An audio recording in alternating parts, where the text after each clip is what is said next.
Gracias porque nos elegiste para salvación y vida eterna. Gracias porque es completamente inmerecido. Por eso estamos esta noche aquí, dándote las gracias. No solo porque nos has dado vida aquí en la tierra, sino porque nos has dado una vida eterna contigo en el cielo. Gracias, porque cuando terminemos nuestra vida aquí en la tierra, tenemos una vida eterna junto a ti. Y esa es nuestra más grande esperanza, Señor. Y por esa esperanza nos santificamos día a día. Y por esa esperanza buscamos tu rostro y estamos aquí. Y hay gratitud en nuestro corazón.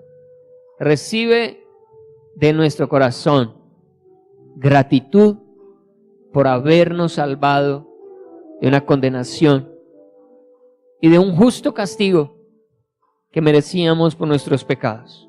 Pero a ti te plació perdonar nuestra maldad y permitirnos hoy tener perdón de pecados, salvación y vida eterna. Amén. ¿Cuántos pueden dar un aplauso a nuestro Salvador, a nuestro Señor, a nuestro Dios? Gracias, Señor. Gracias, Señor. Bueno, entonces, 1 Corintios 9:19, por lo cual, siendo libre de todos, me he hecho siervo de todos para ganar a mayor número.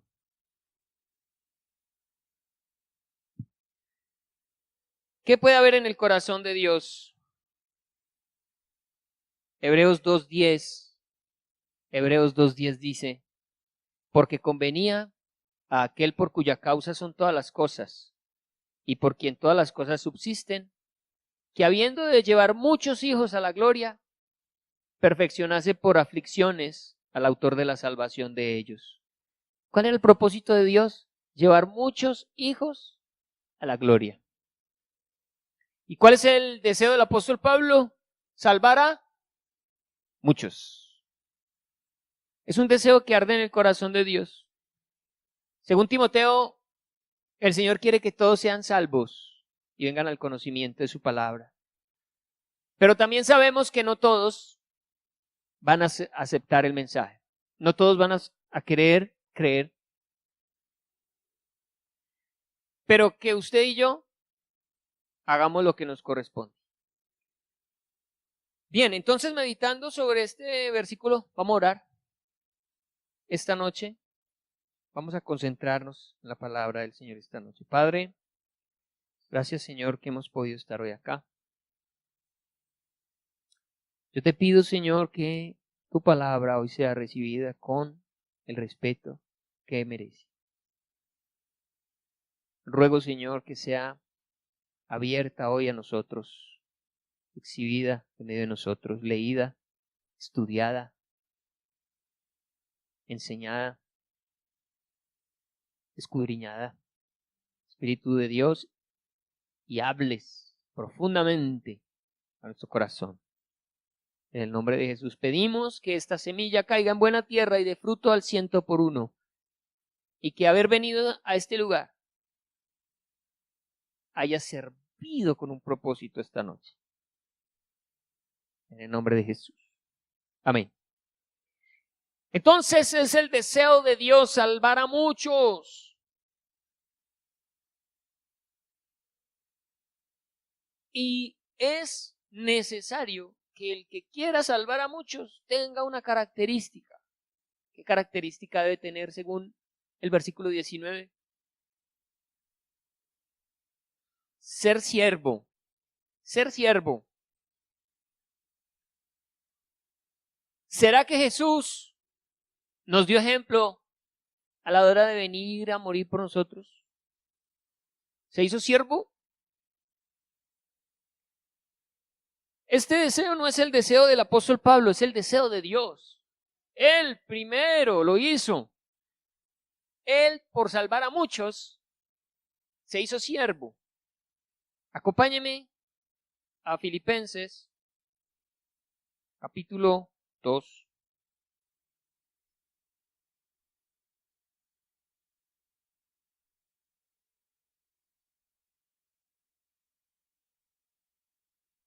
El apóstol Pablo está escribiendo desde Roma en la cárcel. Estas se llaman las cartas desde la prisión Wilson Mayoma. Efesios, Filipenses, Colosenses y Filemón. Las 4 cartas desde la prisión Wilson Mayoma. No se le olvide, Efesios, Filipenses, Colosenses, Filemón.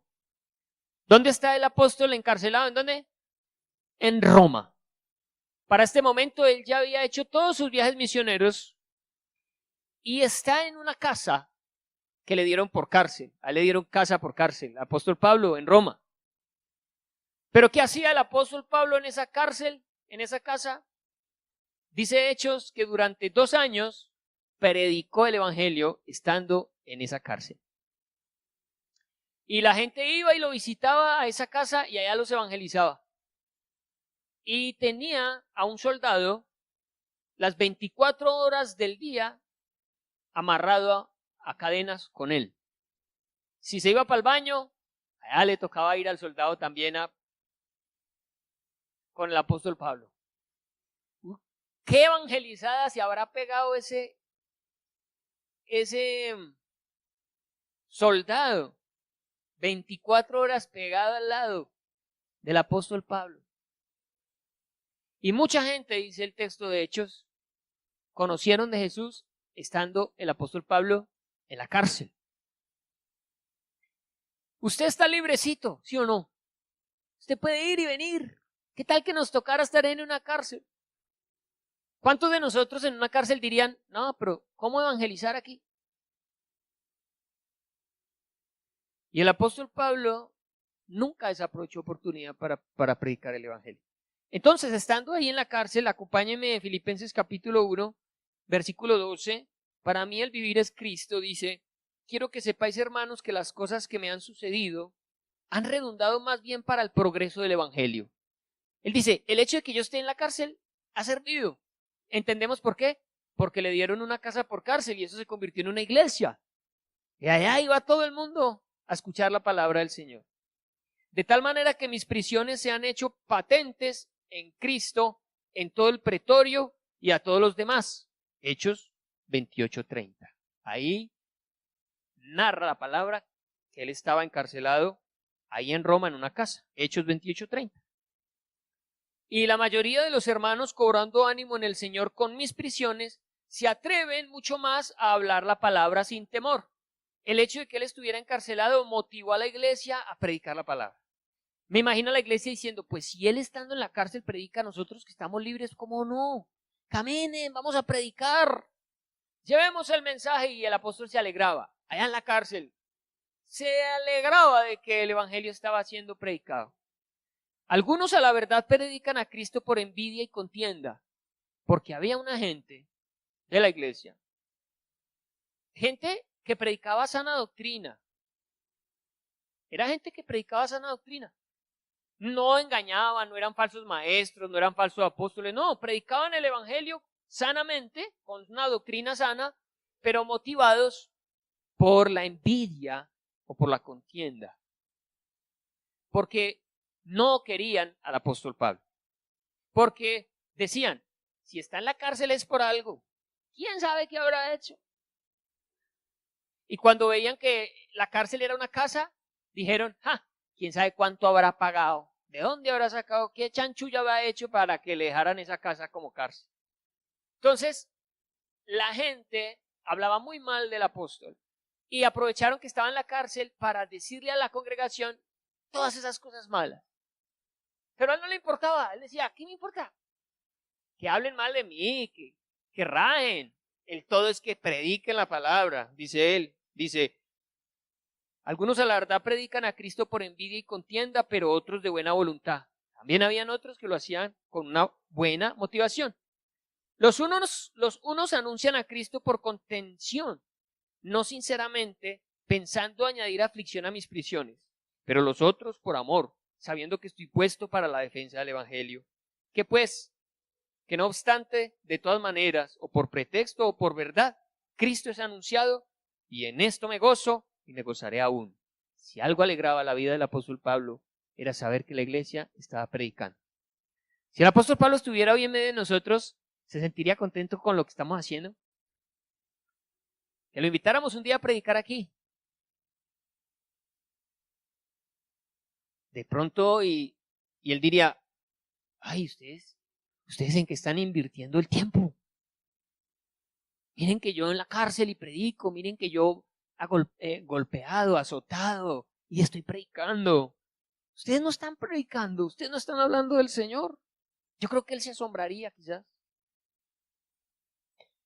Porque sé que por vuestra oración y la suministración del Espíritu. Bueno, vamos a brincarnos al versículo 21. Porque para mí el vivir es Cristo y el morir es ganancia. Mas si el vivir en la carne resulta para mí en beneficio de la obra, no sé entonces qué escoger, porque de ambas cosas estoy puesto en estrecho, teniendo deseo de partir y estar con Cristo, lo cual es muchísimo mejor, pero quedar en la carne es más necesario por causa de vosotros. ¿Se imaginan? Él tenía un problema, él se quería ir con Cristo. No era que él se quisiera suicidar o estuviera aburrido de la vida, era que él tenía una conciencia de que estar con Cristo era lo mejor, que era lo más extraordinario, partir con Él, estar con Él por la eternidad. Muchos de nosotros pensamos en morir, nos da susto, nos da miedo, dejar cosas, abandonar cosas. El apóstol está entendiendo algo que nosotros no, y él dice, no, si por mí fuera, yo ya me hubiera ido, pero a causa del evangelio me quedo. Sé que voy a quedarme un tiempo más porque aquí me necesitan. Si por él fuera, ella estuviera en el cielo. ¿Cuántas cosas anhelamos nosotros? ¿Cuántas cosas estamos dispuestos a hacer por llevar el evangelio? Y confiado en esto sé que quedaré, que aún permaneceré con todos vosotros para vuestro provecho y gozo de la fe, para que abunde vuestra gloria de mí en Cristo Jesús por mi presencia otra vez entre vosotros. Solamente que os comportéis como es digno del evangelio de Cristo, para que, o sea que vaya a veros o que esté ausente, oiga de vosotros que estáis firmes en un mismo espíritu, combatiendo unánimes por la fe del evangelio, y en nada intimidados por los que se oponen. Iglesia, no nos podemos dejar intimidar por los que se oponen a que avancemos en el evangelio. Usted no se puede dejar intimidar por los que se burlan de usted, por los que lo desprecian, por los problemas que se le presenten, por los tropiezos. Porque hay gente que va a querer que usted abandone, hay gente que está esperando que usted se aparte, hay gente que está haciendo cosas para que usted se desanime, hay gente que está deseosa de verlo caer a usted. Y el apóstol dice, no se vayan a desanimar, no vayan a dejar el evangelio, no vayan a apartarse del camino. Yo me alegraría mucho yendo a verlos y que ustedes estén firmes, predicando el evangelio, a pesar de que exista tanta oposición. Si hay algo que tiene oposición en esta tierra es el evangelio. Si hay algo que Satanás está tratando de que no se predique es el evangelio. Si hay gente a la que Satanás le quiere tapar la boca es a nosotros. Somos gente perseguida por el infierno. Somos gente que Satanás está deseosa de que no hagamos nada por el evangelio, que no prediquemos y que a cualquier dificultad abandonemos. Pero él está diciendo, miren, yo he hecho de todo y sigo soportando todo por causa del evangelio. Porque a vosotros os es concedido a causa de Cristo, no solo que creáis en él, sino también que padezcáis por él. Iglesia, toca padecer por Cristo. Va a haber momentos en los que usted no va a querer seguir.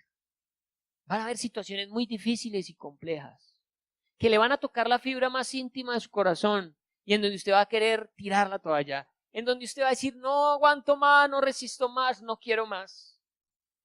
La oposición está garantizada para nosotros. No hay un evangelio sin oposición. No existe alguien que predique la palabra sin que se le opongan, sin que lo persigan. Siempre tendremos oposición. Siempre habrá una piedra en el zapato. Siempre tendremos algo que nos haga sentir ganas de no seguir. Así que, así como hemos sido llamados a gozar de su gloria, también hemos sido llamados a padecer un poco por el Evangelio, teniendo el mismo conflicto que habéis visto en mí y ahora oís que hay en mí. Pero ahora, iglesia, vimos el ejemplo de Pablo, cómo él como siervo, hasta dónde está dispuesto a padecer por el Evangelio. Lo vimos, está en la cárcel, está animando a los que están libres, hay gente que habla mal de él, que lo juzga, que lo persigue, que lo señala, pero él dice, no me importa, yo sigo adelante y los animo a seguir adelante. Pero ahora el ejemplo que sigue es el de Cristo mismo, porque si él está siendo perseguido, es porque Cristo fue perseguido. Si a Cristo lo persiguieron, ¿cómo nos han de perseguir a nosotros? Si Jesús tuvo tanta oposición, ¿cómo no la vamos a tener nosotros? Y ahí es en donde quiero que veamos a Cristo como siervo, porque el apóstol Pablo nos está diciendo que para poder ganar a muchos tenemos que ser siervos de ellos. Haya pues en vosotros este sentir que hubo también en Cristo Jesús, el cual, siendo en forma de Dios, no estimó el ser igual a Dios como a cosa que aferrarse, sino que se despojó. ¿Y de qué se despoja Jesús? Jesús se despoja en el cielo de un trono de gloria, de ángeles que le sirven todo el tiempo. Se despoja de las riquezas, pero no de riquezas terrenales, de riquezas gloriosas. Se despoja de tener a su alrededor un ejército, millares de ángeles que lo pueden defender con armas, y viene a la tierra. Y aquí en la tierra, ¿qué dice él? No tengo ni en qué reposar mi cabeza. Hasta donde él era siervo por usted y por mí, que él cuando vino a la tierra nace en un pesebre y lo único que tiene él de él es la ropita que lleva puesta. Pero él no tiene casa, él no tiene donde recostar su cabeza, él no tiene un ejército. ¿Qué tiene Jesús? Todo lo entregó por servirnos. Todo lo dejó.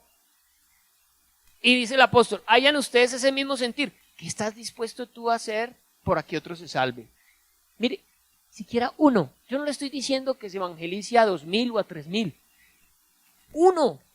¿Usted sabe lo que pasaría si nos ganamos a uno para Cristo? Uno. Que usted se gane a uno.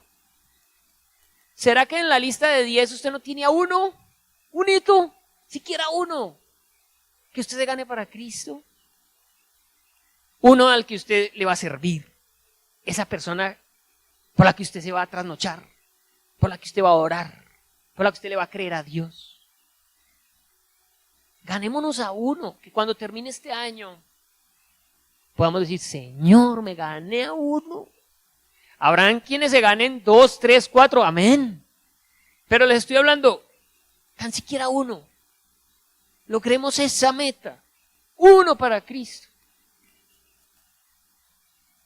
Abraham se imagina, cuando usted mire el año que pasó y no tenga que cantar, yo no olvido el año viejo, porque me ha dejado cosas muy buenas.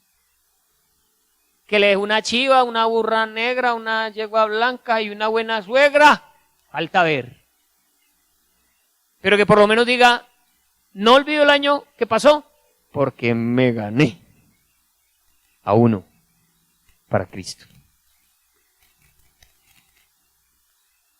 ¿Ya tiene a ese uno en su mente? ¿Ya lo tiene? ¿Ya pensó en él? Para usted ganarse a ese, sírvalo. Sírvale con todo lo que usted tiene. Ponga todo lo que usted es al servicio de esa persona. Ámelo. Gástele tiempo, gástele minutos. Gástele un café. Llévelo a cine. Invítelo a la Rochela. Hágale una torta, lávele la ropa, la loza, ayúdele a hacer el oficio. No sé. Que esa persona sepa que cuenta con usted. Y usted necesita mentalidad de siervo. Dijo el apóstol Pablo, me he hecho siervo de todos, para ver si me gano alguno. Me voy a poner a servir. Me voy a humillar. Entonces viene Cristo y dice, como yo me voy a llevar un poco, no para la eternidad, La única forma es sirviéndoles y sirviéndoles con mi vida. Y entonces Él, siendo Dios, teniendo la forma de Dios, siendo igual a Dios, no estimó eso como a cosa que aferrarse, sino que se despojó. Una cosa es que usted se despoje de algo aquí en la tierra, pero algo eterno, es que usted no sabe a lo que huele lo eterno. Usted no sabe que se siente lo eterno. Oye, despojarse de algo eterno debe ser algo difícil. No sé, mucha gente que ha muerto le han dicho, tienes que regresar a terminar la tarea que tengo. No, yo me quiero quedar, esto aquí está muy bueno. No, tienes que ir. Debe ser que estar en la eternidad es delicioso. Cristo estaba rico. Ahí con la gloria del Padre, eso no debe ser cualquier cosa. Y tener que dejar eso es como levantarse a las 4 de la mañana, usted en la camita, arrunchadito, calorosito, y que le digan, párese y báñese con agua fría y salga a trabajar. Abandonar el lecho calorosito para salir a ese frío tan horrible. Imagínense, no, eso no es nada con lo que Cristo tuvo que abandonar por nosotros. Sino que se despojó a sí mismo tomando forma de siervo, hecho semejante a los hombres, y estando en la condición de hombre se humilló a sí mismo haciéndose obediente hasta la muerte y muerte de cruz. No cualquier muerte era esa, por lo cual Dios también lo exaltó hasta lo sumo y le dio un nombre que sobre todo nombre, para que en el nombre de Jesús se doble toda rodilla de los que están en los cielos y en la tierra y debajo de la tierra. Versículo 12. Por tanto, concluimos, amados míos, como siempre habéis obedecido, no como en mi presencia solamente, sino mucho más ahora en mi ausencia, ocupaos en vuestra salvación con temor y temblor, porque Dios es el que en vosotros produce así el querer como el hacer, por su buena voluntad. Haced todo sin murmuraciones y contiendas, para que seáis irreprensibles y sencillos, hijos de Dios sin mancha, en medio de una generación maligna y perversa, en medio de la cual, ¿qué hacemos nosotros, iglesia? Resplandecemos como luminares en el mundo. Ustedes, luminar en el mundo. ¿Usted sí se ve así? ¿Usted sí alcanza? Usted, a ver, a usted sí le ha ido la luz en su casa. Y usted ha encontrado esa vela. Ay, usted dice, ¿dónde fue que yo vi esa vela? Ay, Dios mío, la vela, ¿dónde fue que yo la vi? Cuando por fin encuentra usted esa vela y puede prender la vela, qué felicidad, qué dicha. Se siente tan rico tener una luz así, en medio de esa oscuridad. Espiritualmente, el mundo está en la oscuridad, en tinieblas. Y usted ilumina el mundo. Usted es diferente.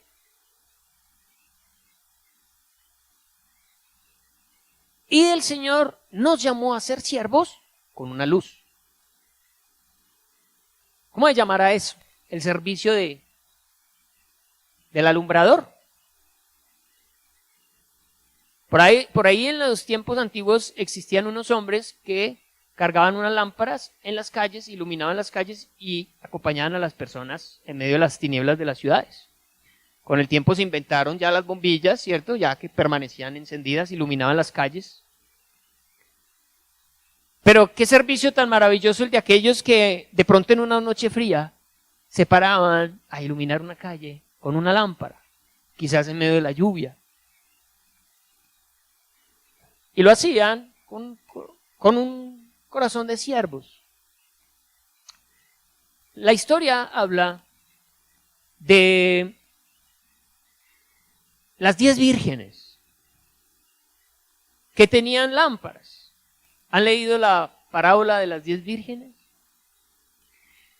Esa parábola habla de la venida del Señor, que será en un momento que nadie lo espera. Pero de esa parábola extraemos algo en torno a la evangelización. Y les cuento la historia. Mateo 25. Váyase para Mateo 25 y le voy contando. Resulta que los matrimonios judíos eran de la siguiente manera. El muchacho iba a la casa de la novia a hablar con el papá de la muchacha. Le ofrecía un dinero por ella. Si la niña era virgen, tenía que pagar 200 denarios por ella, o sea, el salario de 200 días, el salario mínimo de 200 días. Si la mujer era viuda, tenía que pagar 100, era más barata. Y si era hija de un sacerdote, debía pagar 400 denarios. O sea que donde la hija de un sacerdote fuera bien fea, no se casaba nunca. Porque tocaba sacar 400. En todo caso, el joven se aparecía en la casa del señor. La muchacha no podía salir. Esa negociación era entre ellos. Cuadraban el billete. Ahora, si el papá era muy pinchado y le decía, papito, la mía no es de 200 denarios, la mía vale 500. Allá vería el hombre si pagaba o no, o si dejaba que la mujer, la hija se le quedara solterona. Eso era problema de él. Pero por lo general, por ley, por estatutos, estos eran los precios. Entonces, cuadraban la platica. Cuando se hacía el negocio, salía la muchacha. Quizás se conocían, quizás no. A ella le tocaba. Se firmaba un documento ahí. Eso se llama desposor.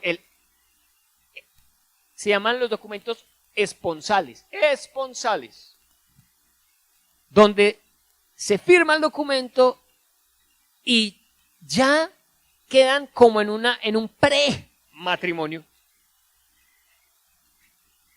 Porque el matrimonio se consumaba, porque también consume. Sino que lo diga la hermana Elsie y el hermano, ¿dónde están los hermanos? ¿Cuánto vale casarse? Eso consume. Consume plata. ¿Cuál es la palabra que estoy usando? Sí. El matrimonio se consumaba un año después de firmar el contrato. Ya eran marido y mujer, solamente que no podían vivir juntos, ni tener intimidad sexual. Si durante ese año pasaba algo, la muchacha perdía la virginidad o algo así, o él ya no se quería casar con ella, para separarse tenía que hacer todo un divorcio, siendo pues que todavía no habían tenido intimidad sexual. Ya para ese momento, ante la ley judía, eran marido y mujer. Pero tenían que esperar un año. Entonces el muchacho se iba. Y ella se quedaba en la casa de los papás. ¿A qué se iba el muchacho? A conseguir vivienda. La camita, la lavadora, la licuadora, la estufa, la nevera. Se usaba ese año para buscar un lugar donde vivir con ella. En el peor de los casos, se les permitía vivir en un cuarto de la casa del muchacho. Pero lo ideal era que el muchacho durante ese año consiguiera una casa donde llevársela a vivir. Cuando pasaba ese año, se anunciaba la boda, que por lo general, cuando era una mujer virgen, se realizaba los miércoles. La boda. Y cuando era una mujer viuda, los jueves. Y la ceremonia o la fiesta empezaba la tarde del miércoles. ¿Qué pasaba? Se iban para la casa de la muchacha todos los familiares y amigos, y entre esos se iban las 10 vírgenes, que eran lo que hoy llaman cuando se van a casar, que hay otras muchachas vestidas así también. Las damas de honor. Ese texto habla de 10 vírgenes que son las damas de honor en el matrimonio. Ellas iban hasta la casa de la novia, se quedaban toda la tarde con ella jugando parqués, jugando rumi, pasando bueno, mientras él debía esperar para venir a recogerla a ella. La recogía en la casa de los padres y se la llevaba para la casa de él. Entonces, la llegada del novio era el miércoles, faltando media hora para las 12 de la noche. O sea que más o menos a las 11:30 se escucharía un grito que dijera: ¡ahí viene el novio!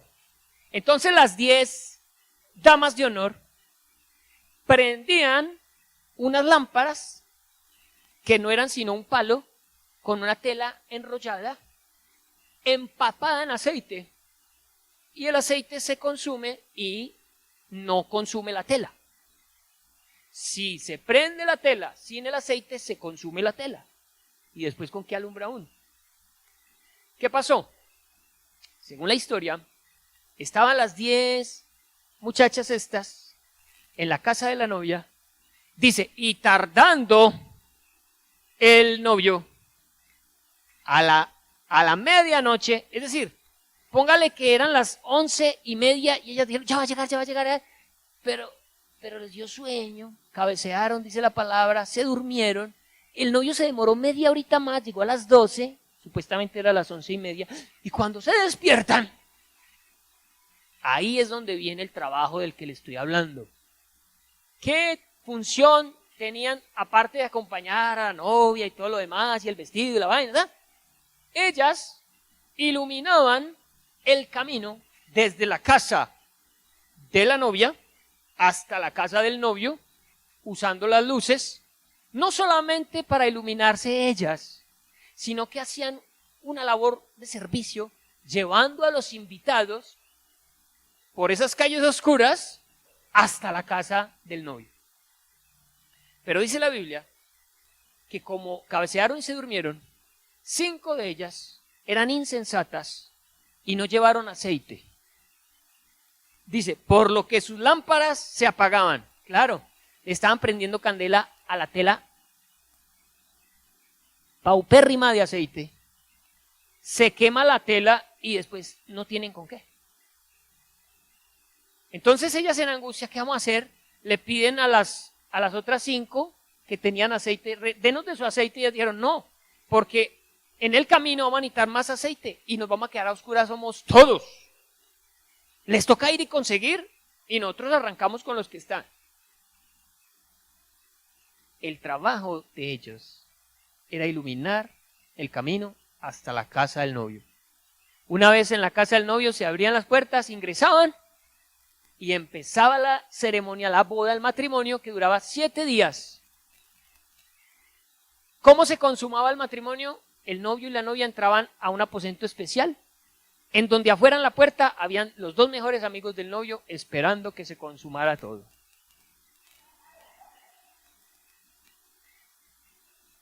Cuando se consumaba, salía el novio y le decía a los muchachos, listos, coronamos. Y ellos anunciaban a todo el mundo, hecho está, lo que fue, fue. Y todo el mundo, se casaron, ahí ya se casaban. Ellos salían de su lecho nupcial y a celebrar 7 días. Pero estas chinas, las 5 que se fueron a comprar el aceite, llegaron y la puerta se había cerrado, golpearon y el señor de la casa, el padre del muchacho, dijo, ya cerramos, no hay forma de entrar.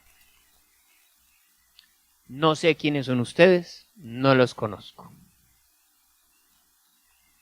El punto es que ese texto habla de la iglesia. 10 vírgenes. Con una luz, que es el evangelio, que se enciende y se mantiene encendido por el Espíritu Santo, que es el aceite. Pero cuando la iglesia deja de predicar, se apagan, o más bien, cuando se apagan sus luces, cuando dejamos que el Espíritu se apague, cuando no tenemos la intención de estar atentos al trabajo que Dios nos encomendó de iluminar el camino, de ser lumbreras en el camino, estamos demostrando que aunque venimos a la iglesia y aunque estamos invitados, no vamos a entrar. Porque por alguna razón nos despistamos de nuestra labor, que era estar pilas con la luz, con el aceite. Si tú tienes en mente ser luz, si tienes en mente evangelizar, la ventaja es que vas tú al cielo con los que contigo estén. Pero si vienes a la iglesia y has dejado apagar tu luz y no estás teniendo el Espíritu Santo y no estás teniendo en mente tu responsabilidad de evangelizar, corres el alto riesgo de quedarte por fuera, donde será el lloro y el crujir de dientes. La Biblia está llena de ejemplos en donde la iglesia se muestra partida en dos: cizaña y trigo. 5 mujeres insensatas y otras sensatas. No todos los que vienen a la iglesia son salvos. Pero una forma que demuestra de alguna manera que valoramos nuestra salvación es cuando tenemos un interés genuino por predicar la palabra del Señor, por hacer que nuestras lámparas estén encendidas y que podamos guiar a otros a la fiesta, a las bodas del Cordero. Si tú te duermes en torno a la evangelización, lo más probable es que también estés dormido sobre tu propia salvación. Si tú no estás atento, interesado en la vida y la salvación de otros, seguramente tampoco estás valorando tu propia salvación. Si hay algo que mueve el corazón de la iglesia, de la verdadera iglesia y de los que son salvos, es un afán por predicar el evangelio. Es una necesidad porque otros conozcan del Señor. Es un deseo de que lo que yo tengo lo pueda tener otro. Es un afán de servir. No estoy velando por mi propio beneficio. Siempre estoy pensando en los demás. Y siempre pienso, no quiero ser tropiezo para nadie. ¿Cómo puedo hacer que él conozca del Señor? ¿Cómo puedo hacer que él vaya a Cristo? ¿Cómo puedo dar un mejor testimonio? ¿Qué tengo que dejar de hacer para que otro venga a Cristo? ¿Qué tengo que hacer para que escuchen el mensaje? Eso es lo que piensa una virgen sensata. Es en lo que está ocupada la iglesia de Cristo. En no ser tropiezo, en ser un siervo que ilumina el camino, que ilumina la senda, para que otros, en medio de las tinieblas, puedan ver el camino. Tú tienes de parte de Dios una lámpara, tienes un aceite, el Espíritu Santo de Dios, pero tienes que estar apercibido, velando. Velar con la luz encendida es más fácil que con la luz apagada, ¿o no? A usted se le va la luz y de la oscuridad que le da sueñito. Y si usted no tiene nada que hacer, se duerme más fácil, pero si tiene que estar pendiente de que arda una llama, usted estará apercibido y cuando venga el Señor por su iglesia, usted se va a ir con Él. Y lo mejor de todo, usted va a ir acompañadito de otros que vieron esa luz. Que Dios le permitió a usted ser esa luz para ellos. Más adelante, después de que termina la parábola de las 10 vírgenes en Mateo 25, dice: el reino de los cielos es semejante a un hombre que yéndose muy lejos, le entregó sus bienes a sus siervos. A uno le dio 5, a otro 2 y a otro 1. Pregunta: ¿cuáles serán los bienes más valiosos del reino? ¿Serán casas? ¿Serán edificios? ¿Serán instrumentos? ¿Serán sillas? ¿Serán tierras? ¿Qué creen ustedes que es lo que Dios más atesora? ¿Qué es lo que más vale en su reino? Las almas. Las almas. Cuando Él dice, le dio a unos 5, le encargó que cuidara de algo muy valioso en el reino. ¿Y ese qué hizo con esos 5? Fue y ganó otros 5. A otro le dio 2 y ganó. Y a otro le dio 1, pero ese 1 lo escondió le dio miedo. Y el destino para ese uno es el mismo de las 5 mujeres insensatas. Echadlo afuera, atadlo y echarlo afuera, donde será el lloro y el crujir de dientes. Muchos dirán, ay, siempre están hablando de evangelización. Quizás del próximo culto ya no vamos a hablar de evangelización. Vamos para el capítulo 10 de 1 Corintios. Vamos a cambiar de tema. Pero iglesia, este tema no puede quedar como algo que se ve y se le pone un chulito. Esto tiene que generar en nosotros lo que Dios está esperando. Que nos ganemos a alguien para Cristo. Ponte de pie y vas a pensar en alguien. Uno nomás. No pienses en más de uno. Porque pues ¿para qué vas a pensar en 10 cuando ni siquiera has traído uno? Pensemos en uno. ¿A quién tienes en mente que tú puedes llevarle el mensaje de salvación? ¿A quién? ¿Quién? ¿A quién puedes presentar delante del Señor y decirle, mira, Señor, el fruto?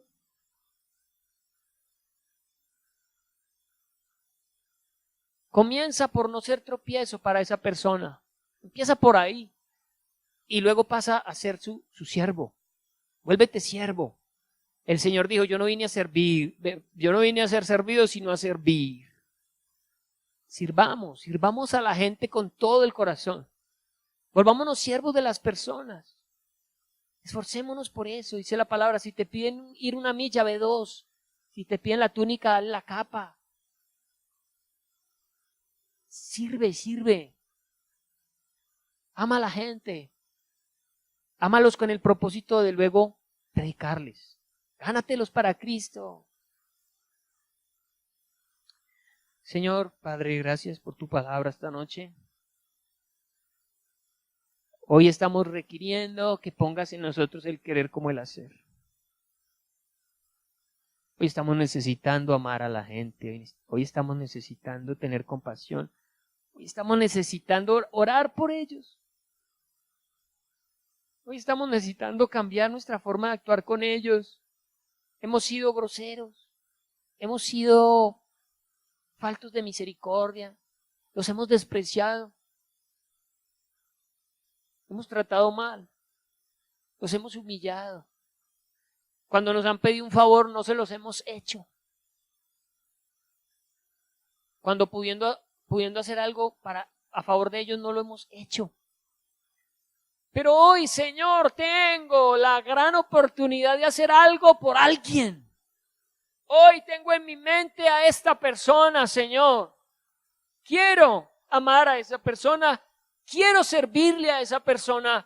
Quiero que esa persona conozca a través de mí que tú le amas. Quiero poderle hablar de la salvación. Quiero poderle predicar el Evangelio. Quiero poderle mostrar que el Evangelio es real y verdadero.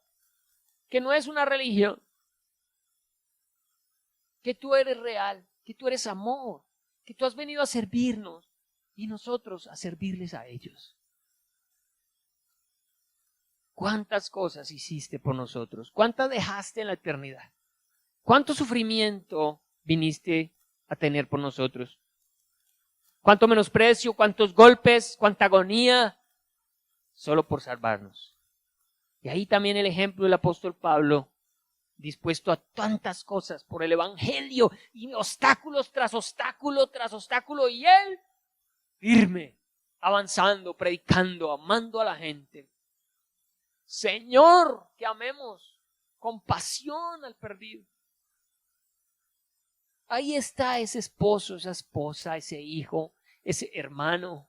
Ahí está esa abuela, ese abuelo, ese vecino, ese amigo, ese jefe, ese compañero. Ahí están, ahí están. Cada día nos los regalas, cada día nos los pones ahí adelante, enfrente de nosotros. Señor, déjanos mostrarles tu amor. Permítenos ser luz, iluminar esta tierra con la luz de Cristo. En medio de tanta tiniebla, Señor, danos la sabiduría, danos las palabras, danos la ocasión y la oportunidad de servirles. Si nos rechazan, habremos hecho en amor la tarea. Si si te aceptan, habremos dado un fruto maravilloso y en el cielo habrá fiesta. Haz que como iglesia entendamos, haz que como iglesia comprendamos que a ti te costó la muerte de todos. Y nos encargaste ahora a nosotros esa tarea. Tú hiciste tu parte, ahora nos toca a nosotros llevar ese mensaje, hablarles de ti. Tu espíritu les convencerá, como nos está convenciendo ahora a nosotros, de que debemos cambiar y que debemos volvernos amigos a la gente. Acercarnos a ellos no es difícil, es amarlos, es perdonarlos, es acercarnos. Por favor, Señor, que terminado este año podamos mirar a nuestro lado y decir, aquí está, Señor, el fruto. Señor, aquí está, te presento el fruto. Que tú puedas sentirte contento de haber hecho algo por alguien en esta tierra. Yo te garantizo que apenas te ganes al primero para Cristo, te vas a entusiasmar. Porque hay mucha gente que está esperando la salvación. Gracias te damos, Señor Jesús. Despiértanos. Que no seamos como esas vírgenes insensatas, sino como esas que estaban pendientes con su aceite y su lámpara. Amén.